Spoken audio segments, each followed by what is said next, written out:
জানালার দিকে ফিরে তিস্তা শুয়ে, বাইরেটা পুরো আঁধারে ঢাকা। জানালার শিকের ফাঁক দিয়ে ধুধু আকাশ দেখা যায়। তিস্তা কি আকাশ দেখেছে? আকাশে আর দেখার কি আছে? রাতের তো রঙও নেই। তিস্তা চিত হয়ে শুলো। নিজের নিঃশ্বাসের ওঠানামা নিজেই অনুভব করতে পারছে। এতটাই শান্ত এখন চরাচর। পাশে শুয়ে অনুজ ঘুমাচ্ছে। ঘুমন্ত অনুজকে দেখতে দেখতে তিস্তার মনে হলো, তিস্তা কি ভালোবেসে অনুজকে?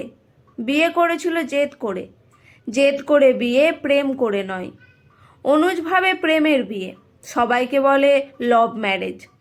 ও যখন ভুলভাল ইংরেজি উচ্চারণ করে বা যখন ময়লা রঙের বেটে খাটো চেহারাটা নিয়ে জামাইবাবুর পাশে দাঁড়ায়, তখন কি অনুকম্পা জাগে অনুজের জন্য?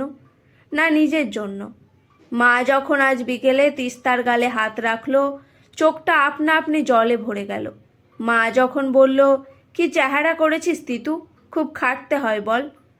অমন রূপ তোর ছিল, এখন দেখ। মা দিদির দিকে ফিরেছিল। দিদি বলল, গলার কণ্ঠা বেরিয়ে চোখের কোলে কালি ফেলে, রাতে কি ঘুমোস না? আর তিতলিটাও তো দিনে দিনে প্যাকাটি হয়ে যাচ্ছে। ভালো পেডিট্রিয়াসিয়ানকে কনসাল্ট করাবি, মনে হয় ওর কৃমি আছে। কিছু টাকা রাখ। মা পার্স খুলে গাদাখানেক 500 টাকার নোট বের করলো। মাকে দেখে দিদিও। দুজনে টাকাগুলো এগিয়ে দিয়ে বলল, এই নে, রেখে দে, কাজে আসবে। তিস্তা চুপ করে দাঁড়িয়ে রইল, টাকা নেওয়ার জন্য হাত বাড়ালো না। দিদি অধৈর্য হয়ে বলল, আরে নে না, কাজে লাগবে তিতু।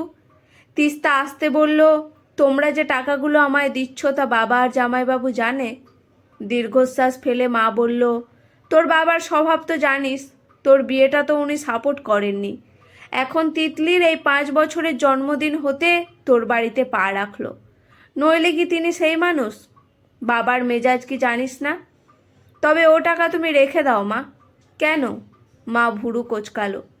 যে টাকা দিতে বাবাকে লুকাতে হয় সেই টাকা আমি নিতে পারবো না। আমি লুকিয়ে কিছু করতে পারি না মা। মা হাত গুটিয়ে নিল। দিদি বলল, তোর জামাইবাবু জানলেও কিছু বলবে না। তিস্তা হেসে বলল, না বলবে না, তবে অনুজকে নিয়ে হাসি তামাশা করবে। বলবে আজ মেয়ের জন্মদিনে যা খরচ করেছে তা ভাইরার কাছ থেকে নিয়ে নিল। ও টাকা তুই নিয়ে যা দিদি, তোরা এলি এতেই আমি খুশি। দিদির ফর্সা মুখটায় মেঘ নামলো। কিছুক্ষণ চুপ করে থেকে ওরা চলে গেল। বাবা আর জামাইবাবু গম গম করতে করতে বেরিয়ে পড়ল। দুজনে কথা বলতে বলতে বেরোলো। অনুজকে পারলে ধাক্কা মেরে ফেলে দেয় এরকম একটা দম্ভে ভরা ভঙ্গিমায়। অনুজ যেন অদৃশ্য মানব, না ওর ছায়া আছে না কাঠ। তিস্তার কিন্তু তখন খুব খারাপ লাগছিল। এই খারাপ লাগার কারণটা কি? অনুজ তিস্তার সঙ্গে জড়িয়ে, তাই অনুজকে অপমান করা মানে তিস্তাকে হেয় করা। তাই কি খারাপ লাগা? না, তিস্তা ভালোবেসে ওই পেংলা চেহারার অনুজকে, তাই ওকে অবহেলা করাই খারাপ লাগছিল তিস্তার। তিস্তা হাসে, হেসে ওঠে বসলো খাটে। অনুজ পাশে ঘুমাচ্ছে অঘরে। ছেলেটা একেবারে সাদামাটা চেহারার একটা মানুষ। ঘুমন্ত অনুজকে দেখে তিস্তার তবু মায়া হয়। ওর কালো রং, পাতলা ছাতি, বোকাটে মুখ, খাটো ভুরু, সব মিলিয়ে ছেলেটা একটা মায়ার স্তূপ। অনুজের কপালে আলতো হাত রাখলো, গিয়েও হাতটা সরিয়ে নিল তিস্তা। বেচারা আজ সারাদিন খুব খাটাখাটনি গেছে। তিতলির 5 বছরের জন্মদিন ঘটা করে করবার শক্ত ওরই ছিল। এই জন্য গত 6 মাস ধরে ছেলেটা যেখানে পেরেছে কাজ নিয়ে ছুটেছে। সামান্য তো কাজ, একটা ইলেকট্রিকের দোকানে, বাড়ি বাড়ি গিয়ে ইলেকট্রিকের কাজ, বিয়ে বাড়ি, অনুষ্ঠান বাড়িতে লাইটের কাজ, এই সব। আজ ভোর থেকে মেয়ের জন্মদিনের জন্য বাজার জোগাড় নিয়ে পড়েছিল। মাছ, মাংস, সবজি পাতি, মিষ্টি, আইসক্রিম। মা বলেছিল ক্যাটারারকে বলতে পারতিস। তিস্তা মুচকি হেসেছে। ক্যাটারার বলার ক্ষমতা নেই অনুজের। মা কি তা বোঝে না? আর বুঝবেই বা কী করে? মার কি কোনো ধারণা আছে কম টাকার সংসার চালানো কাকে বলে? কি করে ধারণা হবে? মা নিজে সরকারি অফিসারের মেয়ে, যার সঙ্গে বিয়ে হয়েছে সেও অফিসার, জামাইবাবুও তাই। তবু কিনা সস্তা তিস্তা বিয়ে করলো মাধ্যমিক পাস অনুজকে, জেদে করে। আজ ওরা সবাই যখন বেরিয়ে যাচ্ছিল, মা সবার পিছনে ছিল। হঠাৎ থমকে দাঁড়িয়ে তিস্তাকে বলল, তোর আমি কত ভালো বিয়ে দিতে পারতাম তিস্তা। কি একটা শাড়ি পরে আছিস বলতো? তোকে দেখলে আমার কান্না পায়। চোখের জল লুকিয়ে মা গাড়িতে উঠে পড়েছিল। বাবা জামাইবাবু কোনো কথা বলেনি। গোমড়া ভারিক্কি মুখে বসে রইল দুজনে পাশাপাশি। বাবা ড্রাইভিং সিটে, জামাইবাবু পাশে। দিদি গাড়ির ভেতর থেকে হাত নেড়ে বলল, তিতলিকে ডাক্তারটা দেখিয়ে নিস। তোরা মনে হয় জল ফুটিয়ে খাস না। Be careful Titu. গাড়ি ধুলো উড়িয়ে দর্পের লহরী তুলে চলে গেল। তিস্তা সেদিকে তাকিয়ে দাঁড়িয়েছিল অনেকক্ষণ। পাড়ার যতীনের মা এসে বলল, বাব্বা, তোমার বাপের বাড়ির লোক না কি গো তিস্তা? তিস্তা মাথা নেড়ে বলল, হুম। যিনি গাড়ি চালাচ্ছিলেন উনি কি তোমার বাবা? তিস্তা হেসে বলল, হুম। দুহাত কপালে ঠেকিয়ে যতীনের মা বলল, কি মেজাজ বাপু, কি মেজাজ! একেবারে সাহেবি মেজাজ। তেমন রং রূপ, বলতে হবে। বাবা অমন চেহারার সঙ্গে অমন মেজাজি মানায়। কি রং গো তিস্তা, একেবারে টকটক টকটক করছে। তেমন দীর্ঘ চেহারা যেন রাজপুরুষ। হাত নেড়ে চোখ বড় করে যতীনের মা যখন কথাগুলো বলছিল, তখন জড়ো হয়েছিল লতু দিদি, সোহা বৌদি, অনিল কাকা। সব এই পাতিপাড়ার বাসিন্দা। এরা টাইম কলে লুঙ্গি পরে স্নান করে। মেয়েরা নাইটির ওপর ওড়না জড়িয়ে জল ভরে। এদের চেহারা জৌলুসীন, রুক্ষ সূক্ষ্ম। কথার বাঁধন নেই, উচ্চারণের নিয়ম নেই, শব্দার কাটাছেঁড়া ভরা এদের ভাষা। এদের কাছে তিস্তার বাড়ির লোকের স্বর্গের হুড় পরীর মতো। ওদের মধ্যে একজন বলল, বৌদির মাকে দেখেছিলে? আর একজন বলল, বৌদির মার গয়নাগুলো দেখেছিলে? আর শাড়িটা, গাড়িটা কি বড় গো! তিস্তার তখন নিজেকে এই পাতি বস্তির মাঝে সেরা মনে হচ্ছিল। বিন্দু বিন্দু গর্বে বুকটা কানায় কানায় ভরতে শুরু করেছিল। তিস্তার বাবা মা দিদি তবে আলোচনা করার মতন একটা ব্যক্তিত্ব, সবার নজরে পড়ার মতন। ও তিস্তা তবে কোন বাড়ির মেয়ে? ঠিক তখনই লতু দিদি বলল, তা ওই বাড়ির মেয়ে হয়ে তুমি এখানে কি করে রয়েছো দিদি? রূপ রং দেখে তোমাকে অবশ্যই পমথম থেকেই মনে হতো অন্যরকম, তবে এই অনুষ্টাকে বিয়ে করলে কোন আক্কিলে? কথাটাই কি গালে সপাটে চড় খেলো তিস্তা। এতদিন পর কি তিস্তার টনক নড়ল? কি জানি। তিস্তা কোনো উত্তর দিতে পারেনি। তিতলি সামনের রাস্তায় ছোটাছুটি করছিল, ওকে কোলে তুলে ঘরে ঢুকে গেছে। অনুজকে কোন আক্কালে বিয়ে করলে তিস্তা? আক্কেল? হ্যাঁ, আক্কেলের প্রয়োগ করেই মনে হয় বিয়ের ডিসিশনটা নিয়েছিল। কারণ কলেজ যাওয়ার পথে যখন রোজ বাস স্ট্যান্ডে ছেলেটাকে দাঁড়িয়ে থাকতে দেখত, তখন কি একটিবারের জন্য প্রেম জেগেছিল তিস্তার মনে? মামুলি প্যান্ট শার্ট পরা একটা ছেলে সাইকেল নিয়ে দাঁড়িয়ে আছে রোজ একই সময়ে। তিস্তার দিকে সেজেগুজে তাকায় না, কিন্তু তিস্তা বোঝে তিস্তা যখন অন্যদিকে তাকিয়ে থাকে বা পাশে দাঁড়িয়ে থাকা বান্ধবী মেঘনার সঙ্গে কথা বলে, তখন ছেলেটা ওকে দেখে। কেন দেখে সেটা বোঝার মতো বোধবুদ্ধি তিস্তার ছিল, কিন্তু সে নিয়ে মাথা ঘামায়নি তিস্তা। হয়তো ছেলেটাকে নিয়ে কোনো দিন ভেবেছে। কলেজের জানালার পাশে বসে কোনো এক বোরিং ক্লাসের ফাঁকে হয়তো এও ভেবেছে ছেলেটার সঙ্গে যদি তিস্তা কখনো সূর্যাস্ত দেখে বা দেখে বৃষ্টির পরের রামধনু, ওর সঙ্গে যদি সিনেমা যায় বা একসঙ্গে দাঁড়িয়ে খায় ফুচকা। এসব ভেবে হেসেছে ও আপন মনে, কারণ এটা ছিল ছেলেটার দিক থেকে ভাবনার কথাগুলো নিয়ে খেলার ছলে ভাবা। সত্যি সত্যি তো আর তিস্তা ওই ছেলেটার সঙ্গে ঘুরতে যাবে না। কিন্তু এও সত্যি হলো। তিস্তা বেরোলো ছেলেটার সঙ্গে, বলল, এই তুমি রোজ রোজ দাঁড়িয়ে কি দেখো বলো তো? ছেলেটা ভয়ে ভয়ে চোখে তাকিয়ে বলল, আর আর কখনো দাঁড়াবো না। তিস্তা ওর দিকে দু কদম এগিয়ে গিয়ে জিজ্ঞেস করলো, পরে কি করবে আমার জানার দরকার নেই, এতদিন কেন দাঁড়িয়ে থাকতে মুখের দিকে হাঁ করে চেয়ে? তিস্তা জানে কেন একটা ছেলে মুখের দিকে হাঁ করে চেয়ে থাকে, তবু জিজ্ঞেস করলো, কারণ তিস্তা কথা বলতে চাইছিল এমন একজনের সঙ্গে যাকে তিস্তা চেনে না। মাথাটা সেদিন এতটাই গরম ছিল, এতটাই উন্মত্ত হয়ে উঠেছিল ভাবনারা, দিশাহীন পাগল পাগল লাগছিল। ছোট থেকে তো এই দৃশ্য দেখেই বেড়ে ওঠে, তবে কেন যে সেদিন সব লিমিট পেরিয়ে গিয়ে ভাবনার বাঁধন হুড়মুড়িয়ে ভেঙে পড়ল কে জানে। আগের দিন রাতে মার ওপর বাবা চড়াও হলো এই অপরাধে যে মা বাবার অপছন্দের কলিগের সঙ্গে হেসে কথা বলেছে বলে। বলল, কুমারের বাচ্চা তোমাকে দেখে বলেছে মিসেস গুপ্ত একদম বদলাননি, এখনও একই রকম আছেন। সেটা শুনে তুমি খুকি হয়ে গেলে, হেসে হেসে কথা বলতে শুরু করলে রাস্কেলটার সঙ্গে। ইডিয়েট একটা। কবে হবে? হ্যাঁ, কবে হবে বুদ্ধি? মাথা মোটা মেয়ে ছেলে। এরকম দিনের পর দিন কুন্তল গুপ্ত মানে সরকারি উচ্চপদস্থ তিস্তার বাবা হামেশা অপদস্থ করে মাকে। মার বুদ্ধি নেই, মার কমন সেন্স নেই। মার ওপর ভরসা করা মানে রিস্ক নেওয়া। কখনো কখনো তো মাকে নিয়ে চলে দীর্ঘ সময়ের হাসি ঠাট্টা। তোমার আসল জায়গাটা কোথায় জানো? আসল জায়গাটা হলো গোয়ালে। লোকে গরু পোষে, আমি বউ পুষছি।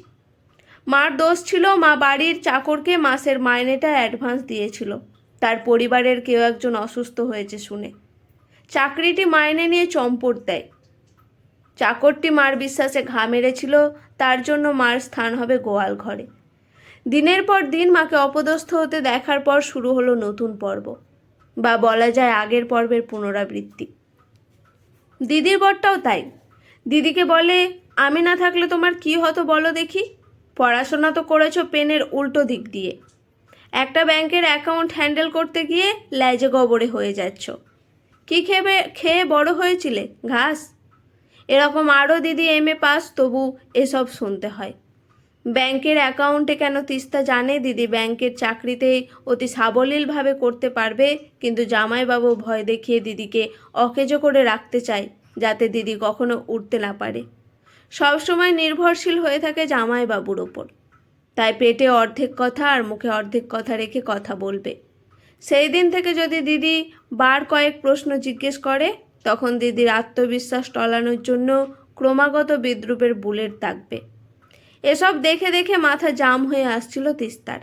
সেদিন কলেজ বেরোবার আগে তিস্তা দেখলো মা তাড়াহুড়োয় শাড়ি পরছে।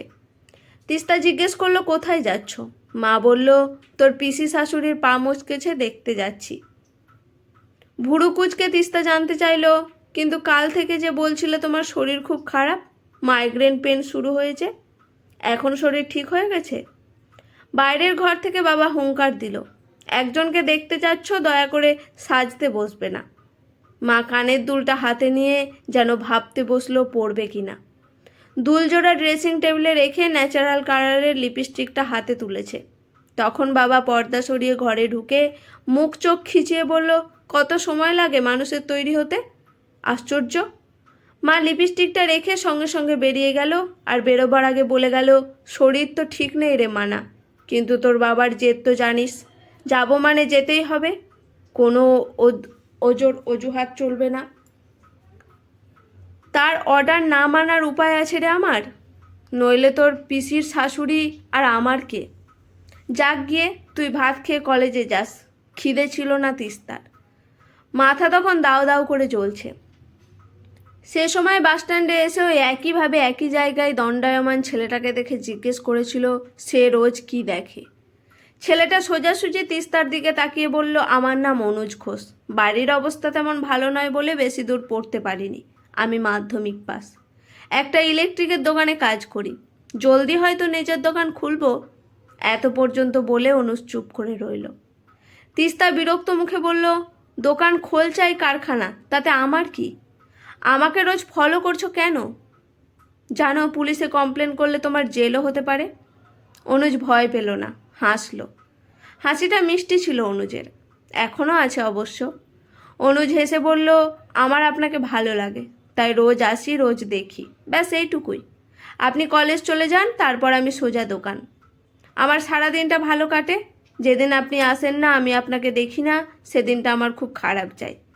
তিস্তারও মজা লাগছিল, মাথার জ্বালাটা কমছিল ধীরে ধীরে। হেসে বলল, আমার সঙ্গে আজ সিনেমা যাবে? অনুজ ভ্যাবাচাকা খেয়ে তাকালো। তিস্তা বলল, যাবে তো বলো, টাকার টেনশন নিতে হবে না, আমার কাছে আছে। আপনি যদি একটু অপেক্ষা করেন তবে আমি দোকানের মালিককে বলে আসতে পারি। বেশি উত্তেজিত দেখাচ্ছিল অনুজকে। তিস্তা বলল, যাও। অনুজ যেতে যেতে বারবার পিছন ফিরে তাকাচ্ছিল। তারপর ফিরে এলো অনুজ। ওরা পুরো দিন একসঙ্গে ঘুরল।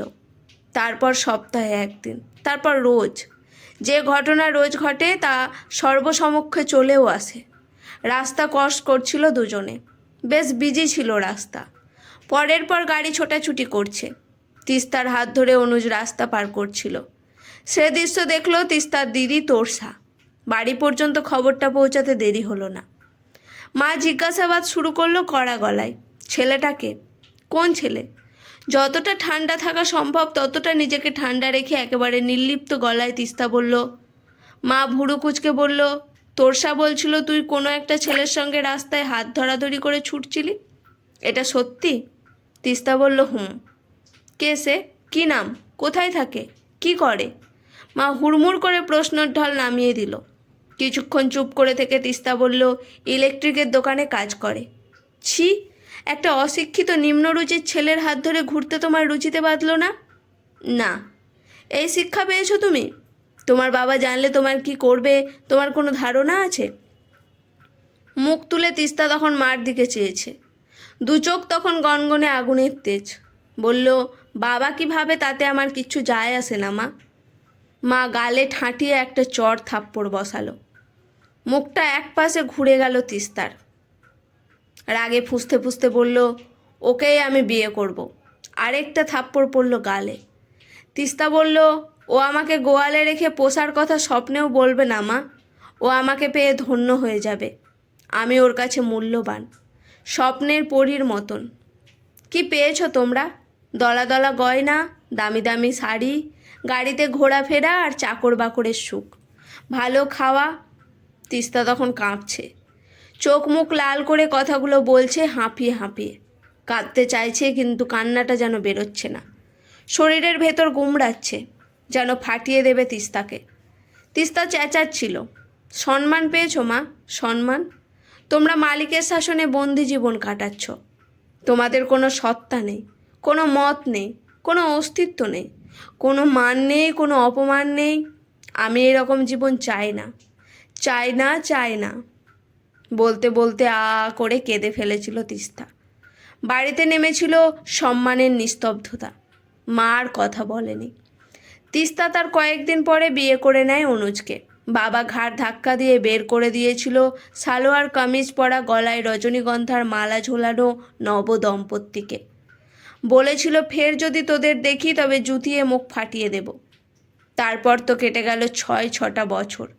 বাবা এই প্রথম এলো তিস্তাদের বাড়িতে। সময় রাগ অপমানের গায়ে মলম ডলে দিয়েছে। হয়তো আজ কারোর মনের নেই সেই দিনের দগদগে ঘাটা নেই, কিন্তু তিস্তার মন শান্ত হয়েছে কি? অনুজ যেমন ছিল তেমনই আছে। ও রাগতে জানে না, তর্ক করতে জানে না, শোষণ শাসন কিছুই জানে না। তিস্তার খালি মনে হতো বাবা জামাইবাবু এরা শাসক, ওরা শাসনের নামে শোষণ চালায়। তিস্তায় স্বৈরাচার হতে দেবে না। গরম রক্তে তিস্তার তেজ দেখিয়ে বেরিয়ে এসেছিল। কিন্তু আজ যখন পাড়ার সবাই ওদের বাইরের চোখ ঝলসানো ঐশ্বর্য দেখে স্তুতি গাইছিল, তখন কি তিস্তার কষ্ট হচ্ছিল? আফসোস হচ্ছিল কি মার আক্ষেপে? তোকে কত ভালো বিয়ে দিতে পারতাম তিস্তা। আফসোস হচ্ছে কি তিস্তার? বাইরের কালো আকাশটা চোখের সামনে ধীরে ধীরে ঝাপসা হয়ে আসছে। তিস্তার চোখে যে এখনো ঘুম নেই।